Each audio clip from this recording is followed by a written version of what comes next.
Hola, buenos días, mi nombre es Jack Lacan. Hoy vamos a leer el Seminario 1. Antes de iniciar, recordá dejar tu comentario y pedir más videos. Bueno, comencemos con el orden simbólico. Clase 18, el orden simbólico, 9 de junio de 1954. El deseo perverso. El amo y el esclavo. Estructuración numérica del campo intersubjetivo. La holofrase. La palabra en la transferencia. Ángelus Silesius. La última vez interrumpimos cuando hablábamos de la relación dual en el amor primario. Vieron cómo Balint llega a concebir en base a este modelo la relación analítica misma, lo que él llama, con todo rigor, la two bodies psychology. Pienso que comprendieron a qué callejones sin salida se llega al considerar a la relación imaginaria, supuestamente armónica y capaz de saturar el deseo natural, como noción central. Intenté demostrárselos en la fenomenología de la relación perversa. Acentué en el sadismo y en la escoptofilia, dejando de lado la relación homosexual, pues ésta exigiría un estudio mucho más matizado de la intersubjetividad imaginaria, su equilibrio inestable, su carácter crítico. Articulé entonces el estudio de la relación intersubjetiva imaginaria en torno al fenómeno, en sentido estricto, de la mirada. La mirada no se sitúa simplemente a nivel de los ojos. Los ojos pueden no aparecer, estar enmascarados. La mirada no es forzosamente la cara de nuestro semejante, sino también la ventana tras la cual suponemos que nos están acechando. Es una X, el objeto ante el cual el sujeto deviene objeto. Los introduje en la experiencia del sadismo, a la que considero ejemplar para demostrar esta dimensión. Les mostré que, en la mirada del ser que atormento, debo sostener mi deseo mediante un desafío, un challenge en cada instante. Si no está a la altura de la situación, si no es glorioso, el deseo cae en la vergüenza. Sucede lo mismo en la relación escoptofílica. Según el análisis de Jean-Paul Sartre, para el que es sorprendido mirando todo el clima de la situación cambia en un momento de viraje y me vuelvo una mera cosa, un maníaco. 1. ¿Qué es la perversión? No solo es aberración respecto a los criterios sociales, anomalía contraria a las buenas costumbres, aunque este registro no esté ausente o atipla respecto a criterios naturales, a saber, que ella deroga, más o menos, la finalidad reproductora de la conjunción sexual. Es en su estructura misma otra cosa. Por algo se dijo de cierto número de inclinaciones perversas que son un deseo que no se atreve a decir su nombre. En efecto, la perversión se sitúa en el límite del registro del reconocimiento, y es esto lo que la fija, la estigmatiza como tal. Estructuralmente, la perversión tal como la he delineado en el plano imaginario solo puede sostenerse en un estatuto precario que, a cada instante y desde el interior, es impugnado para el sujeto. La perversión es siempre frágil, está siempre a merced de un vuelco, de una subversión, que hace pensar en ese cambio de signo que podemos hacer en ciertas funciones matemáticas. En el momento en que pasamos del valor de una variable al valor que inmediatamente le sigue, el correlativo pasa más o menos a infinito.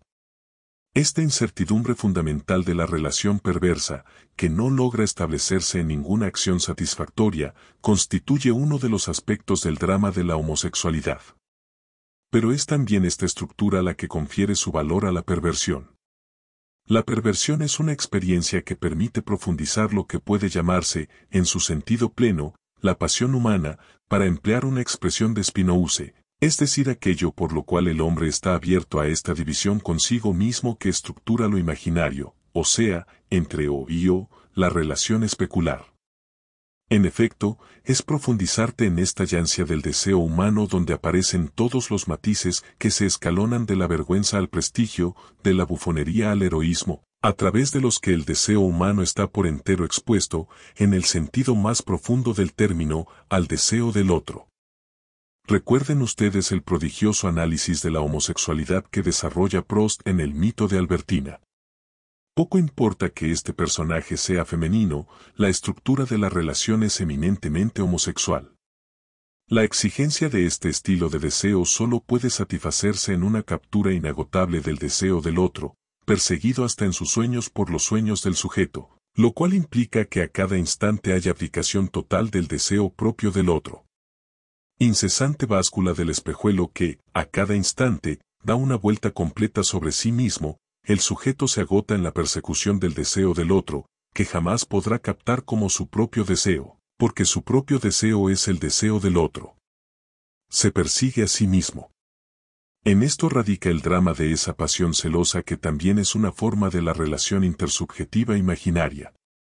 La relación intersubjetiva que subyace al deseo perverso solo se sostiene en el anonadamiento ya sea del deseo de otro, ya sea del deseo del sujeto.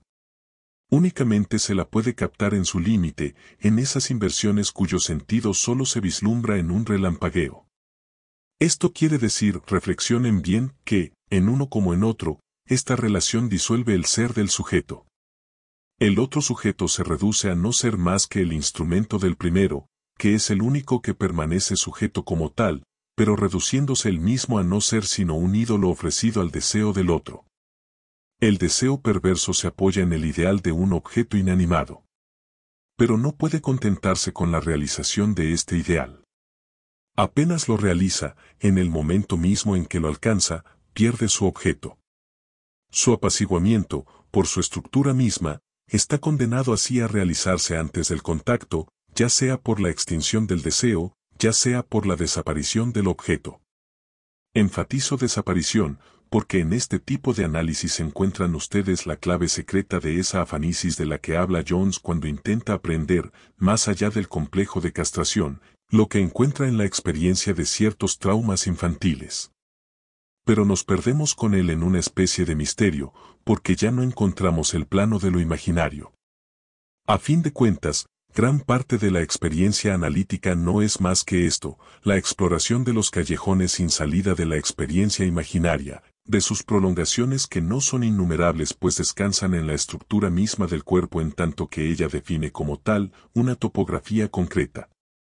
En la historia del sujeto, o más bien en su desarrollo, aparecen ciertos momentos fecundos, temporalizados, en los que se revelan los diferentes estilos de frustración. Son los huecos, las fallas, las ansias aparecidas en el desarrollo las que definen estos momentos fecundos. Siempre hay algo que se desvanece cuando se habla de frustración. Por no sé qué pendiente naturalista del lenguaje, cuando el observador hace la historia natural de su semejante omite señalar que el sujeto siente frustración.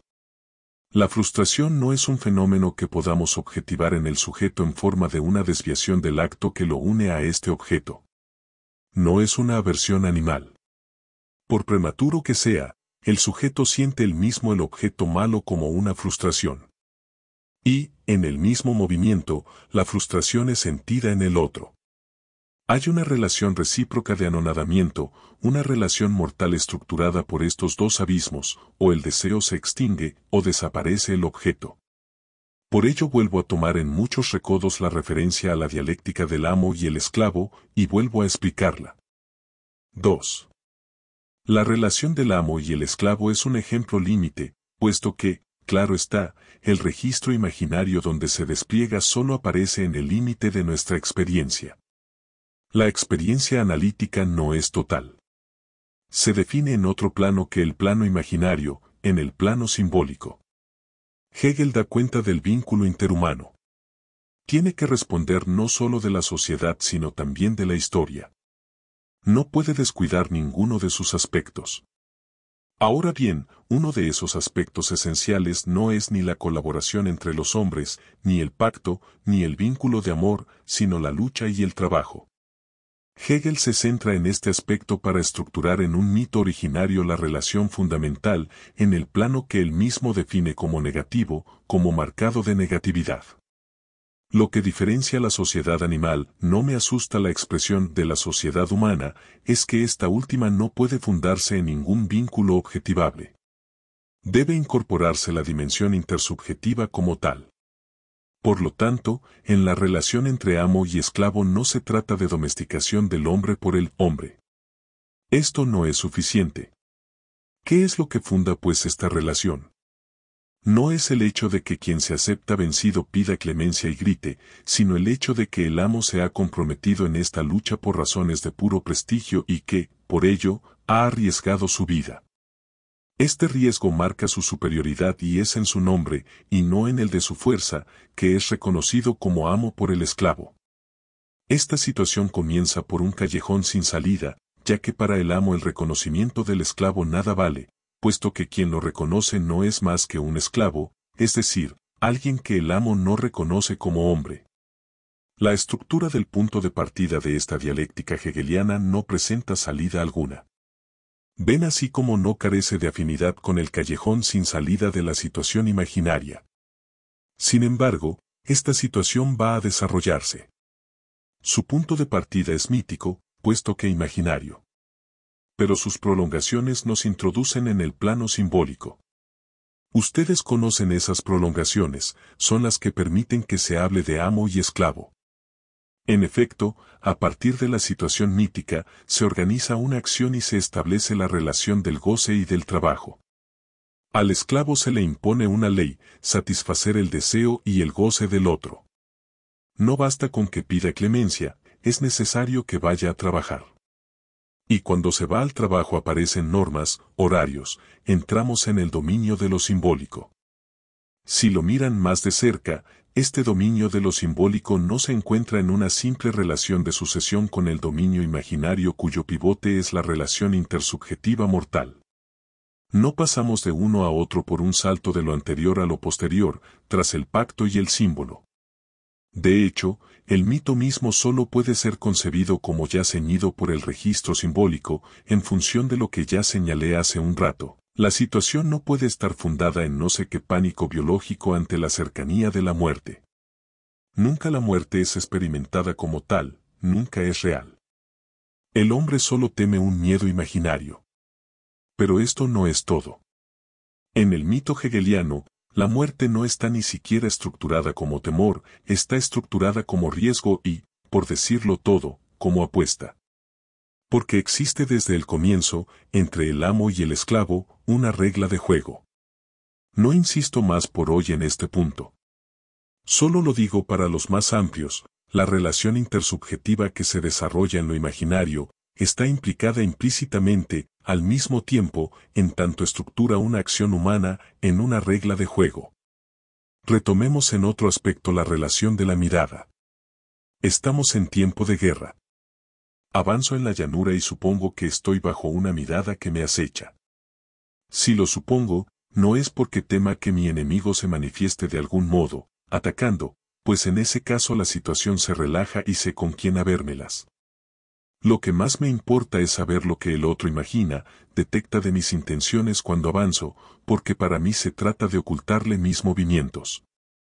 Se trata de una astucia. La dialéctica de la mirada se sostiene en este plano. Lo que cuenta, no es que el otro vea dónde estoy, sino que vea a dónde me dirijo, es decir, muy precisamente, que vea dónde no estoy. En todo análisis de la relación intersubjetiva, lo esencial no es lo que está ahí, lo visto. Lo que es la estructura, es lo que no está ahí. La teoría de los juegos, como se la llama, es un modo de estudio fundamental de esta relación. Por el solo hecho de ser una teoría matemática nos encontramos ya en el plano simbólico. Por simplemente que definan el campo de una intersubjetividad, su análisis supone siempre cierta cantidad de datos numéricos, como tales simbólicos. Si leen el libro de Sartre, al que aludí el otro día, verán que deja vislumbrar algo sumamente inquietante. Después de haber definido en forma tan acertada la relación de intersubjetividad, parece suponer que, si hay en este mundo una pluralidad de interpelaciones imaginarias, esta pluralidad no es enumerable puesto que cada sujeto es, por definición, el centro único de las referencias. Esto puede sostenerse si se permanece en el plano fenomenológico del análisis del en sí y el para sí. Pero resulta que Sartre no se da cuenta de que el campo intersubjetivo no puede dejar de desembocar en una estructuración numérica, en el 3, en el 4, que en la experiencia analítica son nuestros puntos de referencia. Por más primitivo que sea, este simbolismo nos coloca inmediatamente en el plano del lenguaje, en la medida en que, fuera de él, no puede concebirse numeración alguna. Un pequeño paréntesis más. Hace menos de 3 días, estaba leyendo una antigua obra de principios de siglo, History of the New World of America, Historia del Nuevo Mundo llamado América. Se trataba del origen del lenguaje, problema que atrajo mucho la atención y que incluso provocó la perplejidad de no pocos lingüistas. Toda discusión sobre el origen del lenguaje está marcada por una irremediable puerilidad, e incluso por un indudable cretinismo. Siempre se intenta hacer surgir el lenguaje de váyase a saber qué progreso del pensamiento. Es evidentemente un círculo. El pensamiento se dedicaría a aislar todos los detalles de una situación, a cernir la particularidad, el elemento combinatorio. El pensamiento franquearía por sí mismo el estadio de rodeo, típico de la inteligencia animal, para pasar al del símbolo. ¿Cómo es esto posible si primero está el símbolo, que es la estructura misma del pensamiento humano? Pensar es sustituir los elefantes por la palabra elefante y el sol por un redondel. ¿Se dan cuenta que entre esa cosa que fenomenológicamente es el sol, centro de lo que existe en el mundo de las apariencias, unidad de luz, y un redondel hay un abismo? Aun cuando se lo franquease, ¿cuál sería el progreso realizado respecto a la inteligencia animal? Ninguno. Puesto que el sol en tanto que designado por un círculo no vale nada. Solo vale en la medida en que ese redondel es puesto en relación con otras formalizaciones que entonces constituyen con él esa totalidad simbólica en la cual ocupa su lugar, en el centro del mundo por ejemplo, o en su periferia, poco importa. El símbolo solo vale en la medida en que se organiza en un mundo de símbolos.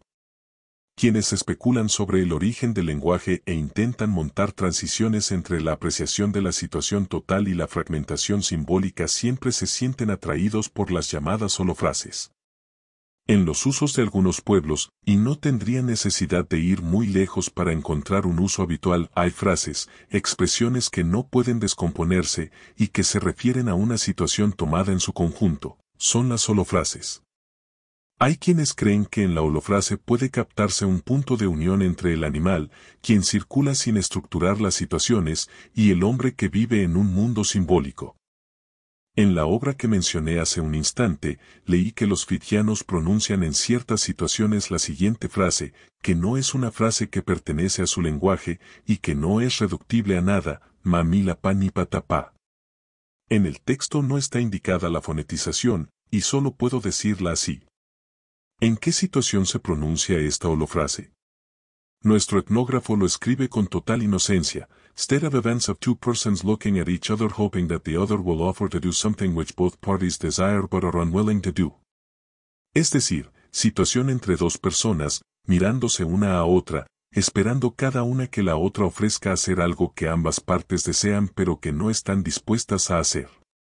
Encontramos aquí definido con precisión ejemplar un estado de intermirada en el que cada uno espera del otro que se decida a algo que es preciso hacer de a dos, que está entre los dos, pero que ninguno quiere iniciar. Ven al mismo tiempo que la holofrase no es intermediaria entre una asunción primitiva de la situación como total, que sería del registro de la acción animal, y la simbolización. Tampoco es váyase a saber qué adherencia primera de la situación en un modo verbal. Se trata por el contrario, de algo donde lo que es del registro de la composición simbólica es definido en el límite, en la periferia. Les dejo la tarea de traerme algunas holofrases que son de uso común entre nosotros. Escuchen atentamente la conversación de sus contemporáneos y verán cuántas existen. Verán también que toda holofrase está en relación con situaciones límites en las que el sujeto está suspendido en una relación especular con el otro. 3. Este análisis tenía como finalidad provocar en ustedes un vuelco de la perspectiva psicológica que reduce la relación intersubjetiva a una relación interobjetal, fundada en la satisfacción complementaria, natural. Vamos a ver ahora el artículo de Balint, On Transference of Emotions, sobre la transferencia de emociones, cuyo título anuncia lo que puedo llamar el plano delirante en el que se desarrolla, delirante en el sentido técnico, original del término. Se trata de la transferencia. En el primer párrafo se evoca los dos fenómenos fundamentales del análisis, la resistencia y la transferencia. Se define la resistencia, de modo adecuado por otra parte, en relación con el fenómeno del lenguaje, es todo lo que frena, altera, retrasa la elocución, o bien la interrumpe completamente. No va más allá de esto. No saca conclusiones, y pasa al fenómeno de la transferencia. Como un autor tan sutil, tan fino como Balint, un profesional tan delicado, incluso diría un escritor tan admirable, ¿puede desarrollar un estudio de unas 15 páginas partiendo de una definición tan psicológica de la transferencia? Ella equivale a decir lo siguiente: debe ser algo que existe en el interior del paciente, entonces forzosamente váyase a saber qué es, sentimientos, emociones. La palabra emoción brinda una imagen más adecuada. El problema consiste entonces en mostrar cómo se encarnan estas emociones, cómo se proyectan, se disciplinan y, finalmente, se simbolizan. Ahora bien, los símbolos de estas supuestas emociones no tienen evidentemente ninguna relación con ellas. Se nos habla, entonces, de la bandera nacional, del león y del unicornio británicos, de las charreteras de los oficiales, y de todo lo que ustedes quieran, de los dos países con sus dos rosas de colores diferentes, de los jueces que llevan peluca. No seré yo, por cierto, quien niegue que pueda encontrarse rema de meditación en estos ejemplos recogidos en la superficie de la vida de la comunidad británica. Pero, para Balint, se trata de un pretexto para solo considerar al símbolo bajo el ángulo del desplazamiento. Y con razón, puesto que, por definición, coloca en el punto de partida la supuesta emoción, fenómeno de surgimiento psicológico que sería allí lo real, estando el símbolo en el cual ha de encontrar su expresión, y a través del cual ha de realizarse forzosamente desplazado respecto a ella. No hay duda que el símbolo desempeña una función en todo desplazamiento. Pero la cuestión es saber si, como tal, se define en ese registro vertical, a título de desplazamiento. Este es un camino equivocado. Las observaciones de Balint no son erróneas en sí mismas, simplemente ha seguido el camino en sentido transversal, en lugar de seguirlo en la dirección por donde ha de avanzar, lo sigue en la dirección en que todo se detiene. Balint recuerda entonces que es la metáfora, la cara de una luna, el pie de la mesa, etc. ¿Se estudiará por fin la naturaleza del lenguaje? No. Dirá que la operación de transferencia es esto: usted está furioso, pega entonces un puñetazo sobre la mesa. Como si efectivamente fuera la mesa lo que yo golpeara. Hay aquí un error fundamental. No obstante, se trata en efecto de esto: ¿cómo se desplaza el acto respecto a su objetivo? ¿Cómo se desplaza la emoción respecto a su objeto? La estructura real y la estructura simbólica entran en una relación ambigua que se realiza en sentido vertical. Cada uno de estos dos universos corresponde al otro, salvo si la noción de universo está ausente, no existiendo entonces modo alguno de introducir la noción de correspondencia. Según Balint, la transferencia es transferencia de emociones. ¿Sobre qué se transfiere la emoción? En todos sus ejemplos se transfiere sobre un objeto inanimado. Observen de paso que esta palabra, inanimado, la hemos visto aparecer hace un momento en el límite de la dialéctica imaginaria. A Balint le divierte esta transferencia sobre lo inanimado. No les pregunto, dice, lo que de ella piensa el objeto. Por supuesto, añade, si pensamos que la transferencia se hace sobre un sujeto, entonces entramos en una complicación de la que no hay modo de salirse. En efecto, es lo que sucede desde hace tiempo, no hay modo de hacer análisis. Hay quienes insisten en la noción de contratransferencia, se dan aires, fanfarronean, prometen el oro y el moro. Sin embargo, surge no sé qué tipo de malestar porque, precisamente, se trata de esto, no hay modo de escaparse. Con la Two Bodies Psychology llegamos al famoso problema de los cuerpos no resuelto en la física. En efecto, si nos quedamos en el plano de los dos cuerpos, ninguna simbolización resulta satisfactoria. ¿Es acaso siguiendo este camino y considerando a la transferencia como un fenómeno de desplazamiento como podremos captar la naturaleza de la transferencia? Balint nos cuenta entonces una historia muy bonita. Un señor viene a verlo. Está a punto de analizarse, conocemos bien esta situación, pero no se decide. Ha visto ya varios analistas y, finalmente, viene a ver a Balint. Le cuenta una larga historia, muy rica, muy complicada, con detalles de lo que siente, de lo que sufre.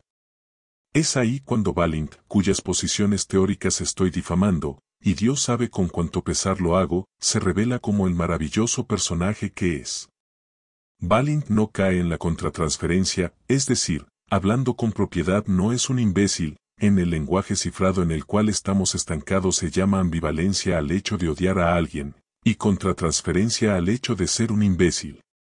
Balint no es un imbécil, escucha a esta persona como un hombre que ya ha oído muchas cosas, a muchas personas, que ha madurado. Y no comprende. A veces sucede. Hay historias como esta que no se comprenden.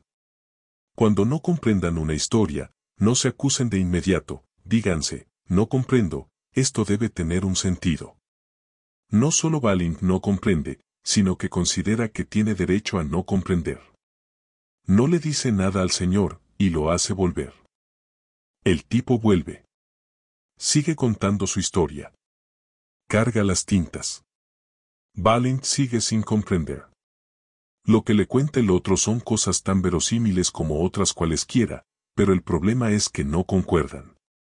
Estas cosas pasan, son experiencias clínicas que hay que tener muy en cuenta y que, a veces, nos llevan a presumir el diagnóstico de algo orgánico. Pero no se trata de esto en este caso. Balint dice a su cliente, es curioso, usted me cuenta muchas cosas muy interesantes, pero debo decirle que no comprendo nada de su historia. Entonces el tipo se relaja, una amplia sonrisa aparece en su rostro, usted es el primer hombre sincero que encuentro, ya conté todas estas cosas a varios colegas suyos, quienes vieron en ellas enseguida el indicio de una estructura interesante, refinada. Le conté todo esto como un test, para ver si usted era, como los otros, un charlatán y un mentiroso. Deben apreciar el matiz que separa los dos registros de Balint, cuando expone en la pizarra que son las emociones de los ciudadanos ingleses las que se han desplazado sobre el British Lion y los dos unicornios, y cuando está en la práctica y habla inteligentemente de lo que experimenta. Puede decirse, este tipo sin duda está en todo su derecho, pero ¿no es esto acaso un poco aniquenámic? ¿No se trata de un rodeo demasiado largo? Entramos entonces aquí en la aberración.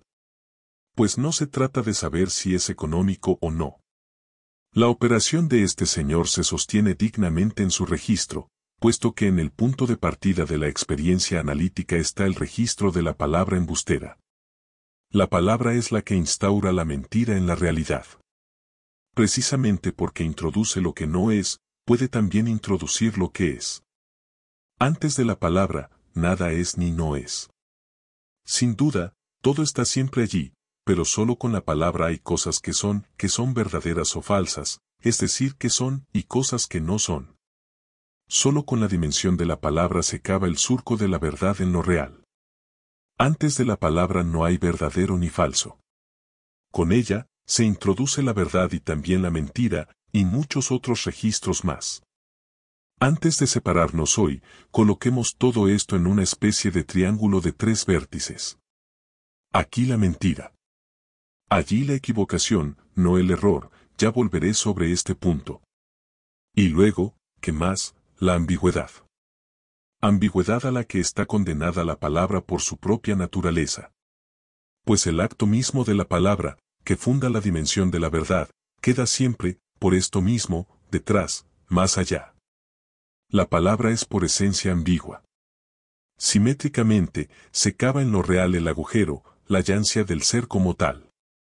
Apenas intentamos aprender la noción de ser, ésta se revela tan intangible como la palabra. Pues el ser, el verbo mismo, solo existe en el registro de la palabra. La palabra introduce el hueco del ser en la textura de lo real, ambos se sostienen y se balancean mutuamente, son exactamente correlativos. Veamos otro ejemplo de Balint, tan significativo como el primero. ¿Cómo puede él relacionarlos con el registro del desplazamiento en el que ha sido amplificada la transferencia? Esta es otra historia. Se trata esta vez de una encantadora paciente que presenta el tipo, muy bien ilustrado en algunas películas inglesas, del cháter, el hablar para no decir nada. Y así transcurren las sesiones. Ya ha hecho largos periodos de análisis con otro analista antes de caer en manos de Balint. Este se da cuenta claramente, incluso la paciente lo confiesa, que cuando algo le molesta, entonces lo tapa contando cualquier cosa. ¿Cuándo se produce el giro decisivo? Un día, después de una penosa hora de chatter, Balint acaba por poner el dedo en lo que ella no quiere decir. No quiere decir que obtuvo de un médico amigo una carta de recomendación para un empleo, en la que se decía que ella era una persona perfectamente trustworthy. Momento pivote en el que gira en torno a sí misma y consigue comprometerse en el análisis.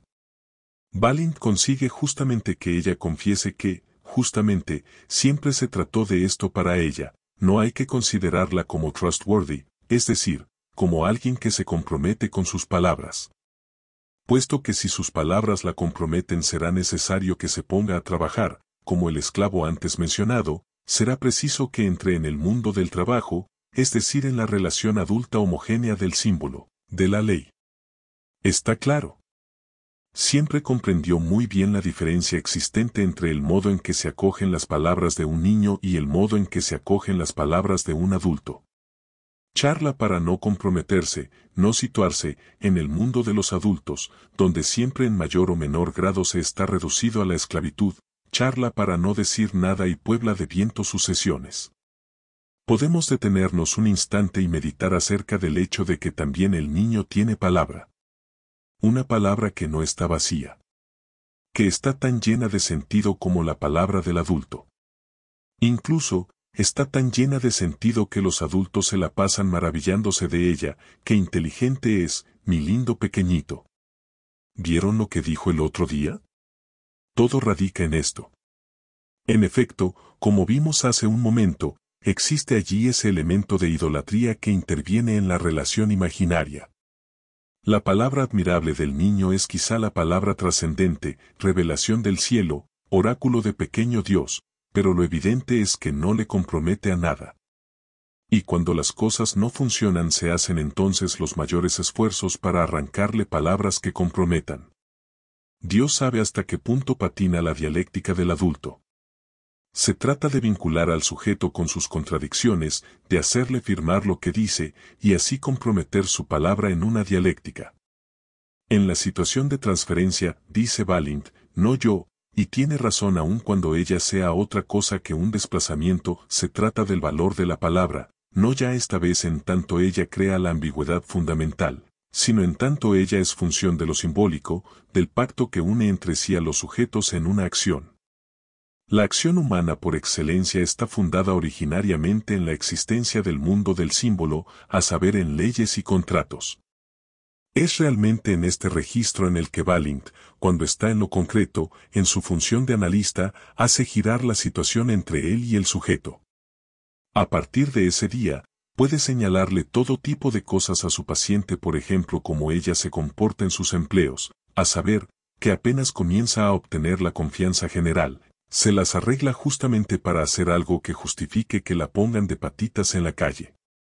Incluso el tipo de trabajo que encuentra es significativo, atiende el teléfono, recibe cosas, o manda a los demás a hacer diversas cosas. En suma hace un trabajo de centralización que le permite sentirse fuera de la situación y, finalmente, siempre se las ingenia para que la echen. Este es pues el plano en el que viene a jugar la relación de transferencia, juega en torno a la relación simbólica, ya se trate de su institución, su prolongación o su sostén. La transferencia implica incidencias, proyecciones de las articulaciones imaginarias, pero se sitúa por entero en la relación simbólica. ¿Qué implica esto? La palabra no se despliega en un solo plano. Por definición, la palabra siempre tiene sus trasfondos ambiguos que llegan incluso al punto de lo inefable, donde ella ya no puede decirse, ya no puede fundarse en tanto que palabra. Pero este más allá no es el que la psicología busca en el sujeto y encuentra en váyase a saber cuál de sus mímicas, sus calambres, sus agitaciones, en todos los correlatos emocionales de la palabra. De hecho, el pretendido más allá psicológico está del otro lado, en un más acá. El más allá en cuestión está en la dimensión misma de la palabra. Por ser del sujeto, no nos referimos a sus propiedades psicológicas, sino a lo que se abre paso en la experiencia de la palabra, experiencia en la que consiste la situación analítica. Esta experiencia se constituye en el análisis mediante reglas muy paradójicas, puesto que se trata de un diálogo, pero de un diálogo que sea lo más posible un monólogo.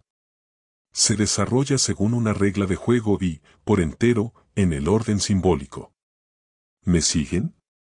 Quise ejemplificar hoy el registro simbólico en el análisis, haciendo surgir el contraste existente entre los ejemplos concretos que ofrece Balint y su teorización.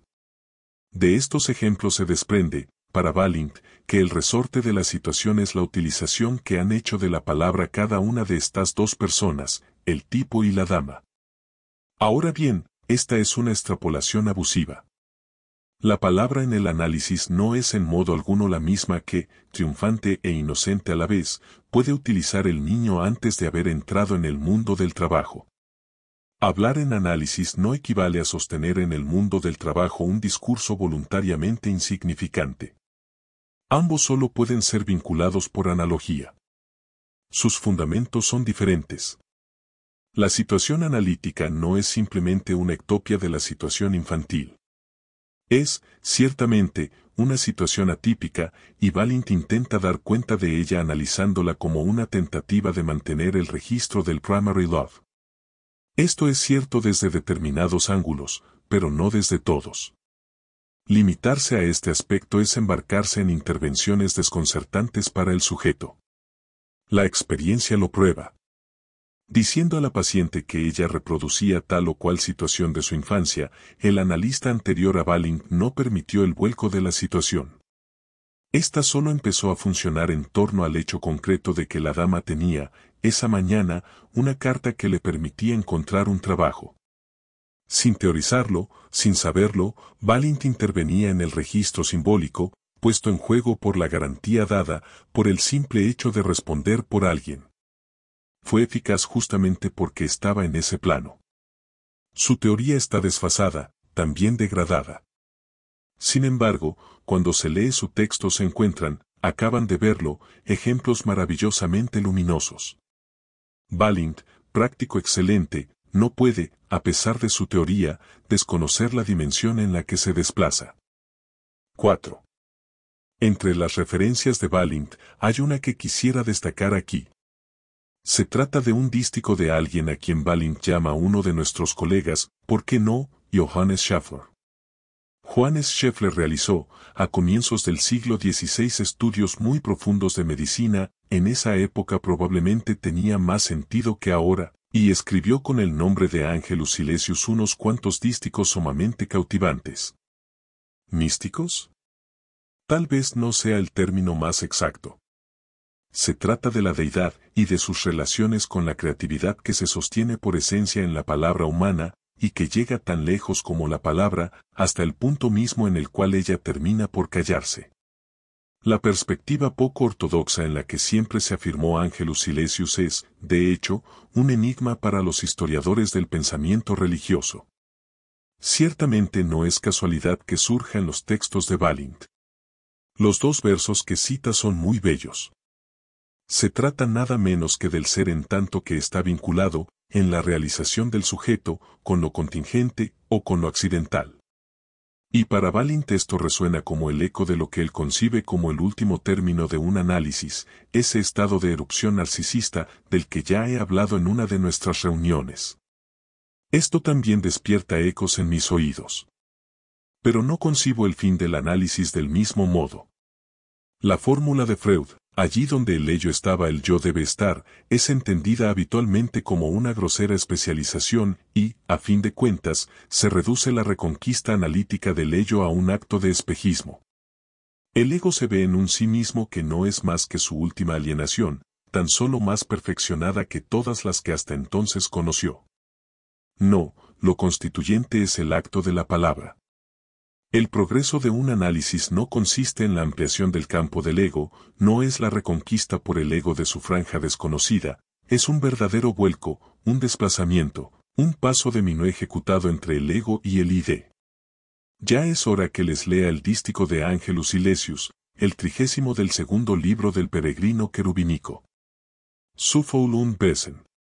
Mensch werde wesentlich. Den wann die Welt berhebt. So fällt der Zufall weg, das Besen das Bestet.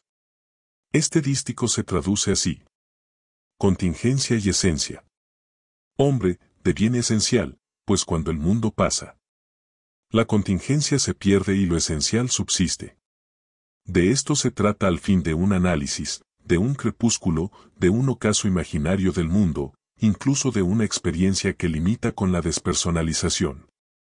Es entonces cuando lo contingente cae, el accidente, el traumatismo, las dificultades de la historia. Y es entonces el ser el que llega a constituirse.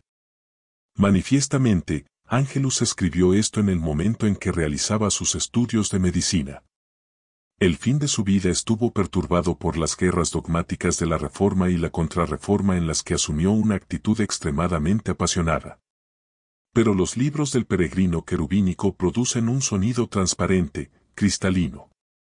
Constituyen uno de los momentos más significativos de la meditación humana sobre el ser, un momento, para nosotros, más rico en resonancias que la noche oscura de San Juan de la Cruz, que todo el mundo lee y nadie comprende. No puedo dejar de aconsejar enfáticamente a quien hace análisis que se procure las obras de Angelus Silesius. No son muy extensas y están traducidas al francés en Ouvie. Encontrarán muchos otros temas de meditación, por ejemplo el retruécano de Wert, la palabra Yort, el lugar, y también muchos aforismos muy acertados acerca de la temporalidad. Tal vez tenga, en alguna otra ocasión, oportunidad de hablar de algunas de estas fórmulas, sumamente cerradas, pero que a su vez abren perspectivas admirables y se ofrecen a la meditación. Bueno, espero que te haya gustado y espero verte la próxima. Recordá dejar tu comentario y pedir más videos. Hasta la próxima.